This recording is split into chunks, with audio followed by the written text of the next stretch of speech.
तर नमस्कार भावना, स्वागत आहे तुमचं आपल्या चौथ्या ब्लॉगमध्ये. चला मित्रांनो, टाईम झाला आपला जिमला जायचा.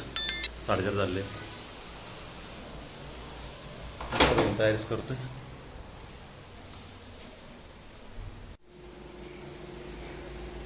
तर आता चौथ्या मजला खाली उतरतो चालू. अर्धी लेग एक्सरसाइजच झाली आपली. त्यानंतर आपली स्प्लेंडर याच्यावरपासून जिमला जायचं. परत शूजला चढा फिरून बघितलं. त्यानंतर कार्डिओसाठी सायकलिंग केली, बघू शकतो तुम्ही. सायकलिंग नंतर लगेच थोडी रनिंग वगैरे मारली, 5-1 मिनटं मारले रनिंग. त्यानंतर पुशअप वगैरे मारले, कारण आज चेस्ट एक्सरसाइज होती आपली, चेस्ट आणि ट्रायसेपची. त्यानंतर अप्पर चेस्टसाठी स्मिथ मशीन मारली. यामध्ये बघू शकतो तुम्ही, चेस्ट ऑफ आहे, रेंज ऑफ मोशन प्रॉपर आहे. त्यानंतर मिडल चेस्टसाठी आपण स्मिथ मशीनच मारली. हे शेवटचं सेट आहे आपला वेट घेऊन. कंबर वगैरे सर्व चेस्ट अप, कंबर एकदम टाईट ठेवलेली आणि आरामशीर सेट मारतो मी. गडबड नाही, काही नाही, झटका वगैरे काहीच मारत नाही हाताला. हे लोअर चेस्टसाठी डिक्लाइन बेंच प्रेस मारतो. यामध्ये बघू शकतो मी, range of motion proper, chest up आहे आणि हाताला झटका वगैरे काही मारत नाही. मी शांततेने व्यवस्थित मारतो, कारण की ती प्रॉपर मस्त लीड झाली पाहिजे आपण. त्यानंतर ही फर्स्ट टाईम मारतो मी एक्सरसाइज अप्पर चेस्टसाठी. ही पण थोड्या वेळच मारतो, कारण की अप्पर चेस्ट इन्व्हॉल्व होते प्रॉपर.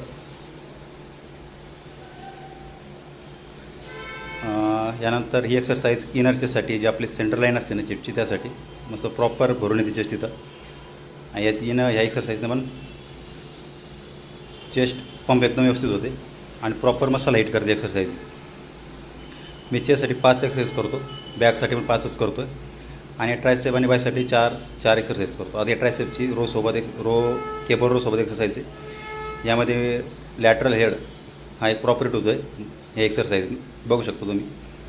आणि ही सिबमची एक्सरसाइज आहे. ही आता चालू केली मारणे मी, कारण की मला प्रॉपर पंप देते ट्रायसेपला, लॉंग हेड, लॅटरल हेड दोन्हीसाठी पण, बघू शकतो मी.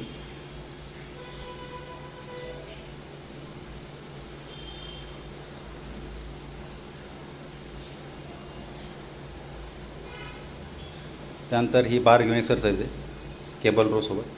हे पण ट्रायसेपच्या जो लॅटरल हेड आहे, लॉंग हेड आहे, त्यासाठी एक्सरसाइज आहे. यामध्ये मसल एक प्रॉपर होते. तुम्ही कोणती एक्सरसाइज करा, चेस्ट अप, शोल्डर फिक्स असले पाहिजेत. आणि रेंज ऑफ मोशन तुम्ही जिममध्ये बाकीचे बघत असाल, तुम्ही कंबर हलणार, काहीतरी करणार. ही लॉंग हेडसाठी एक्सरसाइज आहे, हात उलटे घेऊन थोडे. यामध्ये बी प्रॉपर मसल होते. बघा तुम्ही, तुमची बॉडी पोश्चर आहे ना तुमचं एकदम व्यवस्थित असला पाहिजे. नाही तुम्ही जिममध्ये बघू शकता बाकीची मुलं कसे मारतात, मागं पुढं, हात चालीवरती, शोल्डर फिक्स नाही, काही नाही. तुम्ही या फिजिकपासून अगोदरच्या फिजिक्सपर्यंत बघू शकता चेंजेस काय झाले. हे प्रॉपर फिजिक आपण अचीव केली. तुम्ही एक्सरसाइज वगैरे बघितले असताना, आज आपण चेस्ट आणि ट्रायसेप्सची एक्सरसाइज केल्या. त्यांची तुम्ही व्हिडिओ वगैरे बघितला असाल आणि बॉडी कंडिशन पण तुम्ही सुद्धा बघितली असाल. तरी मी तुम्हाला काल म्हटलं होतं की आपण 1-2 कॉन्सेप्ट वगैरे बघणार आहोत, एक सिरीज चालू करणार आहोत, जे काय आपल्या मराठी मित्रांना वगैरे त्यांना समजण्यासाठी सोप्या भाषेमध्ये सांगू.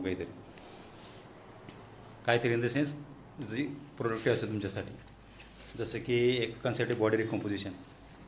आता बॉडी रिकॉम्पोजिशन काय, हे बॉडी रिकॉम्पोजिशन कन्सेप्ट जे बिगिनर वगैरे असतात किंवा ज्यांना जिमबद्दल, फिटनेसबद्दल वगैरे काहीच माहिती नाही, त्यांच्यासाठी हे सुरुवातीला एक फायदेशीर आहे. यामध्ये काय होतं, जसं तुमचं जे प्रोटीन इंटेक आहे, म्हणजे प्रोटीन किती घ्या तुम्ही, जसं की 21 ग्रॅम प्रोटीन तुमचं इंटेक झाला पाहिजे पर डेला.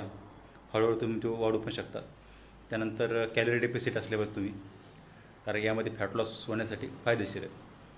मग यामध्ये एक कन्सेप्ट आहे कॉन्करंट ट्रेनिंग, ज्यामध्ये तुमचे कार्डिओव्हॅस्क्युलर ज्या एक्सरसाइज आहे त्या पण आहेत. जसं की आपण आता शाळेवर व्यायाम, गावाकडची पोरं शाळेवर व्यायाम करत असताना काय करतात, उड्या वगैरे मारणे, पुशअप वगैरे मारणे, पुलअप्स वगैरे मारणे, म्हणजे कोणत्याही इक्विपमेंटचा उपयोग न करता ज्या काही एक्सरसाइज करतील त्या कॉन्करंट ट्रेनिंगमध्ये येतील.